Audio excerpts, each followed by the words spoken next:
बिहार चुनाव समाप्त हो चुके हैं और अब बिहार में एक बार फिर से एनडीए की सरकार बन चुकी है। नीतीश कुमार एक बार फिर से बिहार के मुख्यमंत्री बन गए हैं। सबसे पहले आपको बताते हैं कि आखिर बिहार चुनाव में किस पार्टी को कितनी सीटें मिली हैं। आरजेडी को 75 सीटें मिली हैं, बीजेपी को 74 सीटें मिली हैं, जेडीयू को 43 सीटें मिली हैं और कांग्रेस को 19 सीट मिली हैं। बता दें कि महागठबंधन को कुल 110 सीटें मिली, वहीं एनडीए को 125 सीटें मिली, जिसकी वजह से उन्होंने बिहार में सरकार बनाई। लेकिन इस बार अगर आप बीजेपी की जीती हुई सीटों को देखेंगे तो यह साफ है कि बीजेपी ने बिहार में जेडीयू से अच्छा प्रदर्शन करके दिखाया है। यह जीत बीजेपी की तेजस्वी यादव पर नहीं, बीजेपी की कांग्रेस पर जीत नहीं, बल्कि बीजेपी की ये जीत नीतीश कुमार पर थी। बिहार में अब तक नीतीश कुमार का हाथ पकड़कर बीजेपी आगे बढ़ रही थी। अब नीतीश कुमार को बीजेपी का हाथ पकड़कर बिहार में आगे चलना पड़ रहा है। आज जो तस्वीर है वह बहुत बदल चुकी है। बीजेपी का यहाँ तक पहुँचना, बावजूद इसके कि कोरोना काल रहा, बिहार की जनता शहरों से गांव की तरफ पलायन कर गई। खुद बिहार में जो लोग थे वह बहुत बुरे हाल में पहुंच गए। ऐसे में मोदी सरकार के लिए जनता का गुस्सा साफ जाहिर भी हो रहा था। लोगों ने इसकी चर्चा भी खूब की। यह तमाम चीजें हुई और इस सब के बीच सुशांत सिंह राजपूत की मौत का मामला सामने आया, जिसका न्याय अब तक नहीं हो पाया है। यह मामला बिहार चुनाव में काफी उठा, लेकिन इसके बाद एक बड़ा यूटर्न आ गया, क्योंकि इससे पहले बीजेपी के लिए बिहार जीतना काफी मुश्किल हो रहा था। ऐसा लग रहा था कि बीजेपी बिहार में ज्यादा उम्मीदें लगा ही नहीं रही थी। बिहार की जनता भी एनडीए के समर्थन में नहीं दिख रही थी। अगर भीड़ की बात की जाए तो तेजस्वी यादव की रैली में काफी भीड़ उमड़ रही थी, लेकिन दूसरी ओर बीजेपी अध्यक्ष जेपी नड्डा की रैली में खाली कुर्सियां तक देखी जा रही थी। लेकिन इस सब के बीच ऐसा क्या हुआ कि रातों रात सब कुछ बदल गया। सवाल उठता है कि आखिर कौन सा ऐसा शख्स था जिसके कारण बीजेपी ने बिहार चुनाव में रातों रात जीत दर्ज करवा ली। वह कौन सा संकट मोचक था जिसने बीजेपी की नैया पार लगा दी, वह भी एक ऐसे समय में जब देवेंद्र फडणवीस बिहार चुनाव के प्रभारी थे और उन्हें कोरोना हो गया था।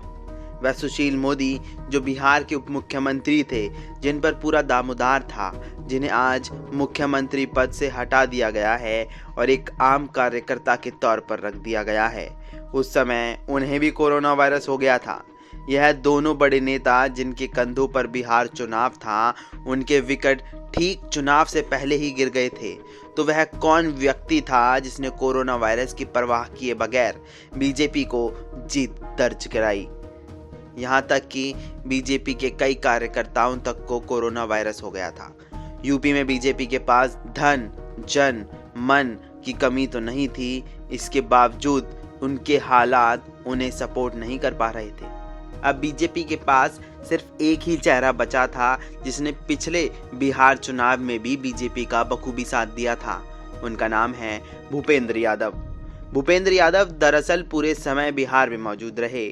दिन रात वहां पर राजनीतिक समीकरण को लेकर काम करते रहे। वहां पर कार्यकर्ताओं में जोश भी भरते रहे। भूपेंद्र यादव ने वहां पर कई रैलियां भी की। उनकी रैली में भीड़ मौजूद थी और भूपेंद्र यादव बिहार में बतौर यादव समीकरण को प्रभावित करने की कोशिश में भी लगे रहे थे। इसके बाद बीजेपी ने बिहार में अच्छा प्रदर्शन भी किया। ऐसा पहली बार नहीं हुआ कि भूपेंद्र यादव ने बीजेपी का इस तरीके से काम किया हो, बल्कि उत्तर प्रदेश, महाराष्ट्र या अब बिहार में वह संकट मोचक बन गए हैं। बता दें कि भूपेंद्र यादव वह व्यक्ति हैं जो कि पर्दे के पीछे से काम करते हैं और मीडिया की लाइमलाइट में कभी नहीं आते, और वह पीछे बैठकर सारे राजनीतिक समीकरण बनाते हैं। बता दें कि भूपेंद्र यादव को अमित शाह का राइट हैंड माना जाता है। वहीं भूपेंद्र यादव जेपी नड्डा के बाद संगठन में दूसरे नंबर पर माने जाते हैं। इनकी ताकत और उनकी श्रेणी को कभी हल्के में नहीं लिया जा सकता। भूपेंद्र यादव जब तक मैदान में डटे रहते हैं तब तक कि उस काम का नतीजा नहीं आ जाता। वह विपक्ष भेद कर, साम दाम दंड भेद कर सारी नीति पर काम करते हैं और इसी तरह बिहार में भी उन्होंने ऐसा किया था। बता दें कि अमित शाह जो कि बीजेपी के चाणक्य कहे जाते हैं, उनके आइडिया वह ग्राउंड पर उतारने का काम करते हैं। यही वजह है कि आज संगठन में वह दूसरे नंबर पर माने जाते हैं। भूपेंद्र यादव राज्यसभा सांसद भी रह चुके हैं।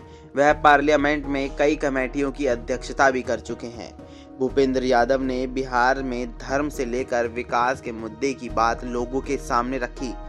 बता दें कि भूपेंद्र यादव बिहार में काफी लंबे समय से नजर बनाए हुए हैं, जिसके कारण आज बिहार में सरकार भी बनी।